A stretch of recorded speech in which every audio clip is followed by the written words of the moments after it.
So the positive, right? Be positive, go out there, you can do this, we've got this. We can all, you know, everyone around you decides that they're gonna give you every positive thing and you just stay positive. But it's not positive 24/7, and it's great to say, I'm going to live, I'm choosing me. This is gonna happen. I know what's gonna happen. I'm not gonna think of anything bad. But the reality of it is, that's not true. There's always pain, and there's always a doubt that creeps in, and the what if. And you can't let that consume you, which we all understand. But let's be real. Let's talk about the pain, because there's pain. I can say I have suffered and I have starved, right? Because you think chemo, and then it's so funny because people that have had it, they're like, oh my gosh, it's a blur, I don't remember it. And I'm like, oh. And I'm only 3 years out. I'm like, oh, I don't think I'm going to forget it. Like, I remember it, and my face burnt off. And I mean, I had a lot of, and I call them trick-or-treats. So I would text my sister when mine's coming. And you give things, like it's poison. So everybody gets a little trick-or-treat. So every time I would chemo, I'm like, wonder what my trick-or-treat's going to be this time. And it would be different. Yeah. And some are pretty horrible. So I was like, this is pretty brutal. And that's why I had to laugh at myself, like, oh, chemo, okay, bring it, let's get going. And then after I'm like, oh, I'm a whipped puppy with my tail under me. I'm like, oh my gosh, this is horrible. So it is, but as we all have, you have to choose. It's not easy. Some days I just would think, you know what, it's just easier. I'm gonna roll over and die. Put my legs up in the air like a dog, I'm just gonna roll over and die. Because this is so much work to live. But I think you really have to get your little circle around you, because you have to move forward and let the negative and the bad go. And people do want to say nice things sometimes, and it comes out very not nice. And it's not that they're not trying to be nice.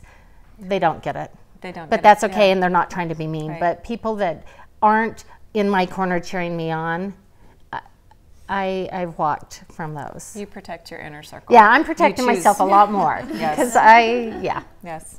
Yeah. I'm kind of scared now. No, I just, you're gonna text I haven't me done each week. anything yet, and don't be scared. Like, I think don't be scared. Everybody's different. I didn't get sick. I did not get sick in chemo. I got tired. Like, this is probably the first time that I've actually like come to realize that I have cancer. Like, just sitting here with everybody and hearing everybody say how horrible it is, and like, it hasn't been horrible yet, and I kind of feel bad that it hasn't been horrible. It may not be. I had that same thing. It may not be at all. It'll get horrible. It's okay. It's gonna be fine. You'll fit right in. It'll be fine. It may not get horrible. No, you'll be okay. Absolutely. It may not be hard, but it probably won't be easy. I know it's not going to be fun, and I know it's going to be hard, and I know it's.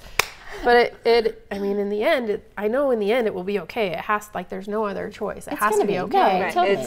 It's not only get temporary. It's not going to beat you. And it's It is. For everybody. It is. Temporary. You have every one of us to call. Absolutely. And we'll do lunch. And And we'll call you for lunch. And could you call me when you need anything? Yes. Let me know what you need. I'll be there. Okay, thank you. I'll make a list for you. You guys are talking about how, like, your margins were clear and your lymph nodes were negative, and I don't know why I'm a nurse and I should have thought about those things, but my lymph nodes are involved, and Mine were. okay. But we're still here. Yes. Look at it. We're sassy. I know. We got some spit in us. You're going to be okay. It is scary. It's so scary. And it's okay to be and to feel that. Yeah, That's absolutely. totally okay, because we all of us have. We've all been afraid. Yeah. We've all been afraid, very afraid. I'm afraid to research stuff because I don't want any of the negative stuff in my mind. No. And so I haven't really looked up a lot of stuff. Everything that the doctors are telling me makes sense, and so I'm okay. And I think with that's that. okay. That's great. And you have As a soon as cute they say doctor. something, I know. So, you know, I know. trust him. I know. Yes. He's cute. I made her send me a picture. Wait, I just have to see this doctor. He's really cute. I'll show you. Okay. We all He's so nice too. So, Ginger. That's the thing, is you cannot experience cancer without a degree of pain. You can't, and you will not experience it without a massive degree of fear. But I've learned it's not about being positive. You know, I would go in and I'd do my little happy chemo routine and I'd sing my little song and I'd hand out my little gifts and then I'd sit in that chair and be like, don't talk to me. Yeah. Like, don't talk to me because I'm not, I just did my little thing, you know, and that's great. And now I'm not happy. Like, this is not happy, even though I was saying happy chemo. It wasn't happy, right? And so I'd sit in that chair and I'm like, don't talk to me, because what I learned was, though, it's not about being positive. Like, I always say, if the positive police come into your space, send them out for donuts, right? Because you will not always be positive. But for me, it's about gaining perspective. It's how can I gain perspective with each decision I have to make, with each emotion that I have to feel. Right. Like, how can I learn from this? How can I grow? Because if I feel personally, if you're not going through adversity, or if you're not learning, if you're not learning while you're going through adversity, then you might as well stop going through adversity because you're not gaining anything from it. So how can we learn? How can we get a different perspective? How can I see myself in a different way? So a lot of self-discovery, but being afraid is part of the deal. Mm-hmm. It is part of that's the deal. just part of the deal, because it's the unknown. And so, but being positive, there is value. There's honestly value in, they've done studies that prove that. If you can stay in that space for longer amounts of time, then you will have a faster, a happier experience. It's still hell. Mm-hmm. Right? It's still hell. But at the same time, you're not in the down, you know, as we were talking about the energy shifts and the different things that go on with that. Like there is energy shifts, and you have to honor all of those different spaces, because you'll face all of them. You will. Absolutely. You'll face all of them. So if you honor yourself and be gentle, oh my goodness, be gentle and kind to yourself. I beat myself up for so long. And we're really good at beating ourselves up. We are. Right? We are. So that's one thing I think that is the perspective of it, and to not beat yourself up. Just be gentle. What do I need to learn today from this? Yep.